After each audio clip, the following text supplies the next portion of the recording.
मैं कमला सिंह तरकस। आप देख रहे हैं द तरकस। और आज मैं जिनसे आपकी बात कराने जा रहा हूं वो हैं हमारे सामने कामरेड हामिद अली। और आपका एक नाम है पूर्वी उत्तर प्रदेश में, आजमगढ़ में, और आप उस समुदाय से आते हैं जिनको हम मुस्लिम समुदाय के रूप में जानते हैं।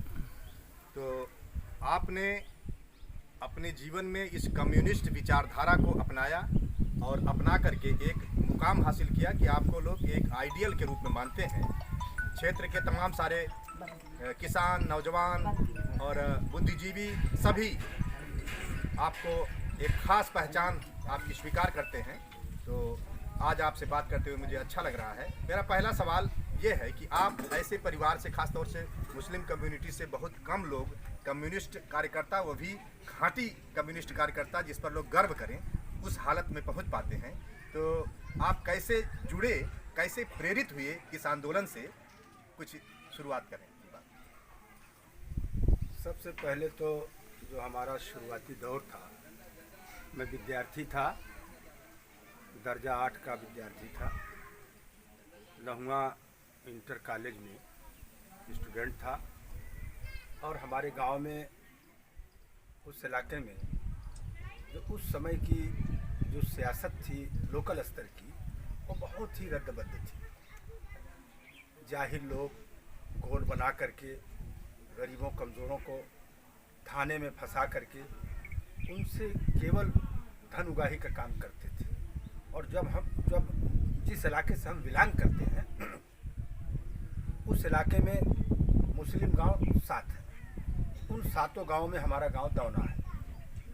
और वहाँ के लोग बहुत पहले से सिंगापुर में रहते हैं। जिस समय हवाई जहाज़ का ईजाद नहीं था, पानी के जहाज़ से, जिसमें 20 दिन, 25 दिन, 18 दिन तक लोग पानी के जहाज़ से लोग विदेश जाते थे।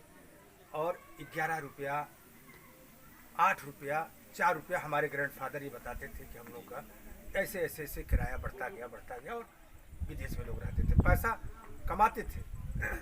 लेकिन एजुकेशन की तरफ उतना उन लोगों का ध्यान नहीं रहता था। और जो इलाके में लोग डेवलप हुए, उन्हीं लोगों के पैसे से नेतागिरी लोग करने लगे, फर्जी नेतागिरी। और हम फिर इसके बाद दर्जा 8 के बाद मैं चला आया यदुनाथ इंटर कॉलेज बहादुरपुर। उसके पीछे भी कहानी है, लेकिन छोड़ी।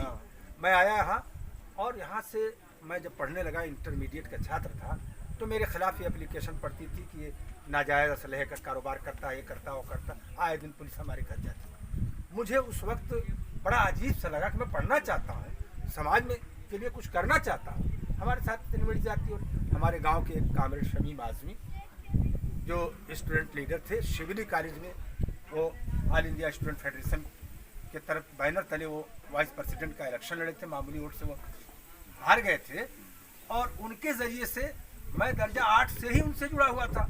और वो जब कहते थे कि आजमगढ़ में कम्युनिस्ट पार्टी की धरना प्रदर्शन है, तो हम अपने गांव से अगल बगल से एक ट्रैक्टर टाली भर करके गरीबों कमज़ोरों को लेकर के और 1 किलो चीनी लेकर के मैं उसी टाली पर लाठी में झंडा लगा करके मैं आता जाता रहा, एक उनके वर्कर के रूप में काम करता रहा। लेकिन धीरे धीरे जब ये परिस्थितियाँ इंटर तक और हमको दबाव बनाने लगी, प्रेशर बनाने लगी, तो मैं बाकायदा कम्युनिस्ट पार्टी के साथ बिल्कुल हर स्तर से मैं जुड़ा। और फिर इसके बाद इंटर क्रॉस होने के बाद शमीम भाई चूँकि लखनऊ विश्वविद्यालय के छात्र हो गए थे और स्टूडेंट लीडर थे AISF के, उन्होंने कहा कि तुमको लखनऊ विश्वविद्यालय में एडमिशन। मैं वहाँ BA किया, MA किया, LLB किया, और ऑल इंडिया स्टूडेंट फेडरेशन के उत्तर प्रदेश की सियासत किया। और यही नहीं, बल्कि हमारा ऑर्गेनाइजेशन उस समय इतना ताकतवर था कि लखनऊ विश्वविद्यालय में भी हमारे महामंत्री थे, हमसे पहले अतुल कुमार अंजान थे। तो ये आंदोलन, जो विद्यार्थी आंदोलन से जो मैं प्रभावित होते इसके बाद 90 में मैं फुल फ्लेज लालगंज विधानसभा में आ गया। कम्युनिस्ट पार्टी ने हमें ये डायरेक्शन दिया कि लालगंज असेंबली में जो खाली है, यहाँ पर जो पार्टी के लोग हैं, पुराने लोग हैं, वो बिल्कुल नेतृत्वविहीन हैं। और उस समय हम लालगंज में तहसील में प्रैक्टिस में आए, वकालत पेशे में आए। और वहाँ पर एक आंदोलन था पार्टी का एक आंदोलन हुआ था 19 अगस्त 1993। जेल भरो आंदोलन था। हम पार्टी के लोग, हमारे दुर्गा राय के नेतृत्व में कामरेड रामजी तिवारी, जहां आज हम लोग आए हैं, कामरेड इफ्तिखार खान उस दौर के लोग, चरज राय, कामरेड जयप्रकाश राय, सब लोग, मास्टर बशीर, ये सब लोगों को लेकर के एक लोगों को इकट्ठा करके लालगंज पुराने हॉस्पिटल से तहसील में आए और वहां हम लोग नारा लगा रहे थे कि इनकलाब जिंदाबाद, कम्युनिस्ट पार्टी जिंदाबाद। हम जेल में क्यों जाना चाहते हैं, ये तमाम गरीबों के वृद्धा, विधवा, विकलांग, ये तमाम सवाल को लेकर हम लोग संघर्ष कर रहे थे। और उसी समय पूरे लालगंज का प्रशासन पुलिस से लाठीचार्ज कराया और रात में हम लोग जब चले गए तो बाकायदा योजना बन करके इस क्षेत्र के तमाम दलाल और जिले के आला अफसर लोग हमारे ऊपर तमाम धाराओं, फर्जी मुकदमे में गिरफ्तार किए और दूसरे दिन गिरफ्तार किए। और इसके बाद कोर्ट में 250-300 वकीलों का एक माफ खड़ा हुआ और हमारी जमानत हुई। इसके रिएक्शन में 3 सितंबर को 1993 में पहला प्रदर्शन हमारे रहने पर हुआ, जो तहसील में पूरी जगह खाली नहीं थी और प्रशासन ने पूरा पीएससी लगाया था। और वहाँ बाकायदा हम लोगों ने ऐलान किया कि हम लोग हर स्तर से लड़ने के लिए तैयार हैं। और अधिवक्ता होने के नाते अधिवक्ता संघ ने भी स्ट्राइक किया। 9 महीने स्ट्राइक के बाद फिर वो मुकदमा प्रदेश गवर्नमेंट ने वापस लिया और उसी बीच असेंबली का चुनाव का ऐलान हो। पार्टी या हमारे तरफ से कभी ये बात नहीं थी मैं कि हम एमएलए का इलेक्शन लड़ेंगे। पहले आपको टिकट कैसे मिला? हाँ, मैं वही बता जा रहा हूँ कि लखनऊ से नेताओं, हमारे पार्टी के स्टेट सेक्रेटरी तो उस समय मित्रसेन यादव, हमारी पार्टी के लोक रक्षक सेनानी थे कामरेड जयप्रकाश राय, ये इन लोगों ने कहा कि आपको इलेक्शन लड़ना चाहिए और मुझे आवश्यकता पड़ी। और ब्लॉक सेक्रेटरी लगातार उससे 3 टर्म पहले से लगातार इस सम्मेलन के जरिए से comrade Ramji Tiwari communist party के ब्लॉक सेक्रेटरी थे और बहुत ही सोबर पर्सनालिटी, बहुत ही समझदार, और इनके नेतृत्व में इस इलाके से 20 ट्रैक्टर टाली धरना प्रदर्शन में लोग जाते थे। और मैं भाग करके आया। यहाँ कामरेड मुन्नीलाल जो रहते हैं वो भी आज हमारे बीच में नहीं है। कामरेड रामजी तिवारी पता चला उनके दरवाजे पर मैं गया तो रजिस्टर मंगवाए और उन्होंने ब्लॉक कमेटी की तरफ से एक प्रस्ताव बनाया कि हामिद अली एडवोकेट को भारतीय कम्युनिस्ट पार्टी लालगंज से एमएलए का टिकट दिया जाए, पूरी कम्युनिस्ट पार्टी चाहती है। और मैं उनका प्रस्ताव लेकर के लखनऊ गया और उसके बाद फिर हमको सिंबल मिला और सिंबल मिला। मैं 93 में पहली बार इलेक्शन लड़ा और उसके बाद फिर तब तक 3 साल ही, ज़्यादा काम नहीं करने का मौका मिला विधानसभा में। 96 का इलेक्शन आ गया। समाजवादी पार्टी ने अपनी सबसे कमजोर सीट समझ करके भारतीय कम्युनिस्ट पार्टी को समर्थन किया, बावजूद इसके लगभग 39-40 हजार वोट हमको मिला। मैंने आपने लगभग 3 बार आपने विधानसभा का चुनाव लड़ा है, ब्लॉक प्रमुखी का भी चुनाव लड़ा है। तो ये जरा बताएं कि इसके पहले मौका मिला कम्युनिस्ट पार्टियों को, कई लोग विधायक हुए, कामरेड तेज बहादुर हुए, झारखंडे राय हुए, इस तरह के लोगों ने यहाँ पर राजनीति किया। तो जो आज की विकास की राजनीति में हम दूसरों को उलाहना देते हैं कि वो काम नहीं कर रहे हैं, तो कम्युनिस्ट पार्टी के लोगों ने क्या ऐसा कुछ किया है जिसको आप कह सकते हैं कि इस जिले के विकास के लिए उनका क्या योगदान रहा जब उनके विधायक? जी, हमारी पार्टी की तरफ से जो महान स्वतंत्रता संग्राम सेनानी थे कामरेड झारखंडे राय, जय बहादुर सिंह, डॉक्टर जेडे अहमद, मुंशी नरेश्वर लाल, और इस इलाके में जो सियासत करते थे वो कामरेड तेज बहादुर। आजमगढ़ में 7 एमएलए और एक पार्लियामेंट, हमेशा जब तक जय बहादुर सिंह कामरेड जिंदा थे घोसी से वो जीतते थे। उनके देहांत के बाद कामरेड झारखंडे राय पार्लियामेंट मेंबर होते थे और जिस वक्त पार्लियामेंट मेंबर वो नहीं थे, वो असेंबली के मेंबर थे कामरेड झारखंडे राय। उत्तर प्रदेश की विधानसभा में उन्होंने केवल किसानों के सिंचाई के सवाल को लेकर के पूरे उत्तर प्रदेश सरकार को, कांग्रेस की सरकार को उन्होंने मजबूर कर दिया। और एशिया का सबसे बड़ा पंप कैनाल दोहरी घाट, जो ऊपर से पानी जाता है, नीचे से तमाम गरीब कमज़ोर लोग वहाँ बसे हुए हैं। और एशिया का सबसे बड़ा सिंचाई का प्रबंध कोई उस समय न निधि थी, न पूर्वांचल विकास निधि थी। केवल सरकार को मजबूर करके बजट बनवा करके, असेंबली के अंदर बजट बनवा करके उन्होंने दोहरी घाट से लेकर के बलिया तक, आगे तक, वहाँ तक उन्होंने एक पंप कैनाल बनाया, जिससे उस इलाके की फसलें, लाखों करोड़ों एकड़ फसलें वहाँ लोगों किसानों की पैदा हुई और तमाम अच्छी फसल लोगों ने। और इसके अलावा जो आजमगढ़ जनपद में जो कुछ आप देख रहे हैं, जब से ये सपा आई, बसपा आई और दूसरे तमाम ये बीजेपी आ गई, इन लोगों ने आजमगढ़ के विकास के नाम पर इन्होंने कोई काम नहीं किया। जो आपके सठियाओं की चीनी मिल, वो कामेड़ झारखंडे राय, जय बहादुर सिंह, कामेड़ बिरजू राम मौर्य, दुर्गा राय, कामेड़ हरमंदिर पांडे, कामेड़ हरगेन, कामेड़ रामजी तिवारी, इन पुराने नेताओं के संघर्षों की वो निशानी है जो बंद पड़ी थी। किसान सभा के माध्यम से लगातार आंदोलन किया गया और मुलायम सिंह के बेटे अखिलेश यादव जी जो उत्तर प्रदेश के माननीय मुख्यमंत्री थे, उनको मजबूर किया, फिर से सठियाव चीनी मिल चलने लगी। आपके आजमगढ़ शहर जब बाढ़ आती थी तो पूरा शहर डूब जाता था, लेकिन शहर के किनारे वो पार्टी के लोगों ने अपने संघर्षों के माध्यम से बंधा बनवा करके उस शहर की हिफाजत किया। आईटीआई कॉलेज आजमगढ़ का, पॉलिटेक्निक कॉलेज, ये सब कुछ जो कुछ आप देख रहे हैं वो कम्युनिस्ट पार्टी के संघर्षों की देन है। यही नहीं बल्कि आजमगढ़ की जो रेलवे लाइन है जिसको आज लोग ढिढोरा पीट रहे हैं, ये किसी की देन नहीं है। ये एक तो हो गया था ऑर्डर गवर्नमेंट का कि ये छोटी लाइन उखाड़ करके फेंक दी जाए। पार्टी की जिला काउंसिल की मीटिंग थी अहिरौला के अंदर, पार्टी ने तय किया कि कामेड़ हरमंदिर पांडे, कामेड़ हामिद अली अचरज राय, कामेड़ कैफी आजमी के घर जाए और उनसे ये बात कहें कि कामरेड, ये पार्टी का निर्णय हुआ है चक्का जाम करना है और कम से कम जो खुरासो रोड कहा जाता है फूलपुर, वहाँ का नेतृत्व कामेड़ कैफी आजमी करें और आपके फरिया में कामेड़ हरमंदिर पांडे, कामेड़ हरगेन और साथियों को पलहनी स्टेशन आजमगढ़ में इस तरह की जिम्मेदारियां दी गई थी। कामेड़ कैफी आजमी थे और एक जो ट्रेन उस रेल की पटरी से जो बस लेकर पीएससी के जवानों को लेकर के कामेड़ कैफी आजमी बड़ी पर्सनालिटी थे जी, और वहाँ पर हाथ गोड़ जोड़ करके कि हमको आगे जाने दीजिए, वो वहाँ से निकले और इसी फरिया के अंदर कामेड़ हरगेन संचालन कर रहे थे माइक पर, कामेड़ हरमंदिर पांडे बोल रहे थे।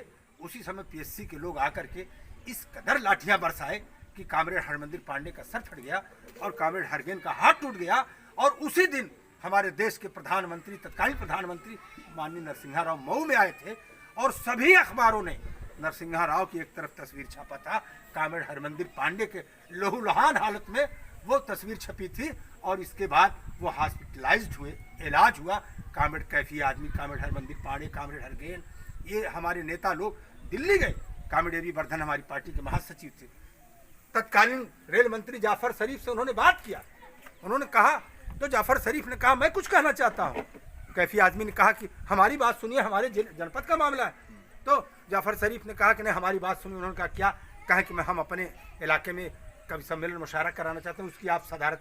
उन्होंने कहा हजारों सदारत आप हमसे कराइए, लेकिन आजमगढ़ में छोटी लाइन उखाड़ी जा रही, बहुत पुरानी लाइन, हम तो बड़ी लाइन की कम्युनिस्ट पार्टी के लोग मांग कर रहे हैं। उन्होंने अपने मंत्रालय के लोगों को बुलाया और कहा कि आदेश निर्गत करो। सचिव ने कहा कि सर बजट में पैसा नहीं। उन्होंने कहा पैसा बजट बनाना हम मंत्री का काम है, बड़ी रेलवे लाइन का ऑर्डर करो। और मुझे वो दिन याद है जिस दिन आजमगढ़ की बड़ी रेलवे लाइन का उद्घाटन सरकारी स्तर से रामविलास पासवान, माननीय मुलायम सिंह और दूसरे तमाम नेता आजमगढ़ में थे। और यहाँ के अंदर इतनी जनता, अपार जनता वहाँ मौजूद थी कि जब आजमगढ़ से रेल नेताओं ने छोड़ा तो फरिया में आकर रुक गई और वहाँ की जनता ने रेल को रोका और जनता ने मांग किया कि जो असली योद्धा हैं कामेड़ हरमंदिर पांडे, जब तक ये फीता नहीं काटेंगे तब तक ट्रेन आगे नहीं जाएगी। वो अजब सीन थी, अजब लोग भावुक थे, बहुत भावुक थे। और वो श्रेय कम्युनिस्ट पार्टी को है कि आजमगढ़ की बड़ी रेलवे लाइन आज है। और मैं इन लोगों से पूछना चाहता हूँ, जात धर्म मजहब के नाम पर मैं चुनौतीपूर्ण तरीके से कहना चाहता हूँ कि सन 70 से लेकर 74 तक सीलिंग एक्ट बनवाना और उससे निकली हुई जमीनों पर कमजोरों को कब्जा कराना, उनका 122B4F की धारा के तहत उनको फायदा दिलाना, कृषि आवंटन के लिए, आवास आवंटन के लिए श्रीमती इंदिरा गांधी प्रधानमंत्री को मजबूर करना। और आप उठा के पुराने रिकॉर्ड को देख लीजिए, सन 75-76 में जो भी कृषि आवंटन हुए हैं वो किसी और की देन नहीं, इस लाल परचम की देन है। और हम लोगों ने अपने संघर्षों के माध्यम से गरीबों कमजोरों को जितना जमीन दिलाया है उतना उत्तर प्रदेश में माननीय मुलायम सिंह, मायावती जी या आज मौजूद जो माननीय योगी जी हैं, इन लोगों ने गरीबों को जमीन नहीं दिलाया है।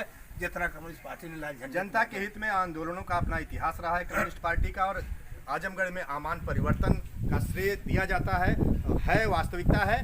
और आपने जिस तरह से जन लोकार्पण किया गया वो भी अपने आप में एक मिसाल है। मैं आपसे ये जानना चाहता हूँ कि आप जिस विचारधारा को लेकर चल रहे हैं उसको हमारे भारतीय समाज में, चाहे हिंदू हो, चाहे मुसलमान हो, चाहे और भी किसी धर्म मजहब के लोग हों, कम्युनिस्टों को वो बदनाम करते हैं कुछ नास्तिक कह करके, या उनके खिलाफ इस तरह का माहौल बनाते हैं कि वो उनको माने बदनाम करने की कोशिशें कई तरह से होती हैं। ये खास तौर से कहने की जो धार्मिक भावनाएं हैं इसको ये आहत करते हैं या नहीं मानते हैं। तो आपके ऊपर भी तमाम सारी ऐसी समस्याएं आई होंगी। मैं चाहूँगा कि इसमें कुछ अपनी राय आप बताएं, अपना कोई उदाहरण बताएं कि कैसे आप ये समन्वय बना पाते हैं। जब हमारे गाँव में अशिक्षा है तो कट्टरपंथी चाहे हिंदू हो चाहे मुस्लिम हो, दोनों अपने टारगेट पर कम्युनिस्टों को खास तौर से लेते हैं। इसका सामना आप कैसे करते हैं? इसका सामना देखिए संघर्ष में और सेवा।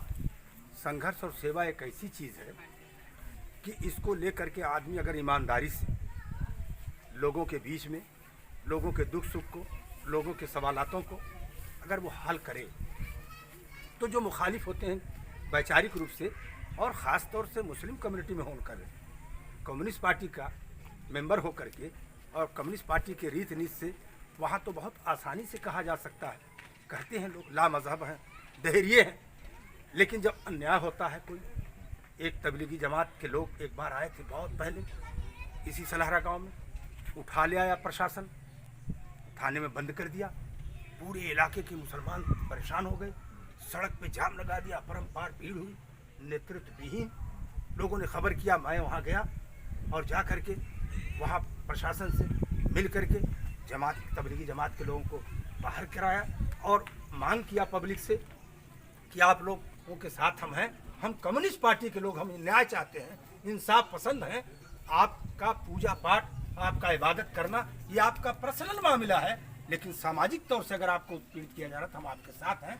और जय जयकार लोगों ने किया और इस वजह से कम्युनिस्ट पार्टी में तमाम इस तरह का काम हमने किया। जो गरीब थे, कमज़ोर थे, शोषित थे, पीड़ित थे, सूची बनाना, उनको वृद्धाश्रम, यानी कि जब वक्त आता है तब ये समझ में आ जाता है उनके कि ये इंसानियत के नुमाइंदे हैं। हाँ। और ये वक्त पर यही काम आएंगे। जी, जी। और बाकी लोग कहीं नजर नहीं आते।